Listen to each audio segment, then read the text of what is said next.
Today's High Performance Podcast is brought to you by Josh Vegan Digital. It's where you'll find our revolutionary blueprint course. There's only one place that you can go from zero to hero over a weekend by watching the incredible blueprint.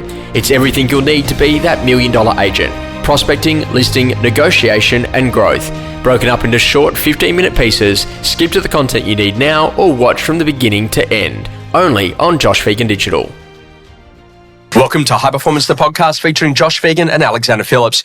Alexander, there's a great conversation about creating your own market, and lots of real estate agents have been watching your Instagram. And now that you've come back into August, you launched 41 campaigns, and I think that you've already sold 6 of those, like within the course of the first week. The great question on everyone's lips, how are you doing it? And ultimately, are you just getting lucky that you've got a good market, or is there a lot of great buyer work and seller work to make sure these campaigns are selling in traditionally what can be a little bit of a frozen time in a market cycle? Hi, Josh. Thanks for having me again. This Saturday we had 30 opens. Next Saturday, I think we're close to 40. So we're, tracking for a really strong back end of the year. Those 40 odd listings that we've signed up are years in the making, though. Like I'm talking about long relationships. People I've been nurturing for a long time. People that I called in January saying, if you're going to be selling this year, I'd be going in February or August, because of, but basically we've seen those months as being traditionally the best months of the year for many reasons, mainly because of long holiday seasons before, pent-up demand, lack of stock for a long period. So you've got buyers that have a lot of urgency, and then you start seeing that drop off after the first few weeks. Even this Saturday we saw a little bit of a change, second Saturday in.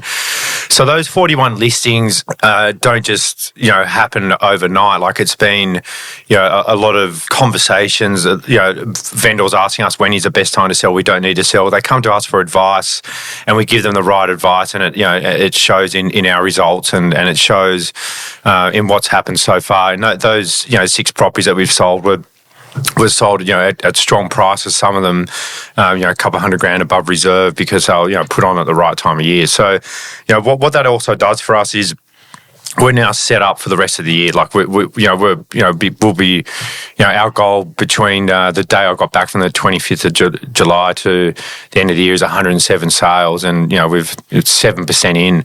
So we're on our way, and I'm confident that if we keep the intensity up and we have that that end goal of 107 sales, I'm sure we'll hit it by December 10. It's the quality of the buyer work that gets me, that literally the people that are in a position that have got urgency to act are pretty keen to buy. I'm hearing other places people saying, buyers are saying we're just going to hold back, or let's wait till your auction day. There isn't that sense of urgency. How are you creating that urgency in the buyer pool, or are some of these listings literally just getting people to act quickly? Josh, I think lucky enough over the last 10 years, our brands, created that urgency. So PPD as a brand is known for, moving quick. And, if you want to buy a house, we do represent great houses, not just because of the area we sell in, but we pride ourselves in making sure those houses represent what we're about, which is, really well set out, really well, prepared homes that, have taken us a lot of time to get to that point. So a lot of the properties we sell are sort of almost half sold because before they go on the market, because of all the background work and what we've done as a brand. So in that period while you're away, how much work is the team doing in the background between someone like a Prue Kelly in getting a property ready, getting it renovated, getting it organised, getting it styled, so that day one when you come back, you're hitting that momentum of open for inspections and just meeting lots of buyers and sellers? That's where the real work starts, because it's not just a house preparation, but it's the build up of trust, that they know that we're doing everything possible to get the house prepared right, that it does make it a lot easier for us to get a house sold. Does that mean that technically in July you didn't do as many transactions as others may have done because you've held so much of it to the start of August? Yeah, there's a few reasons why we do it. We do it obviously because I'm on holidays. We do it because we know that's not the right time of year. There's a lot of people away.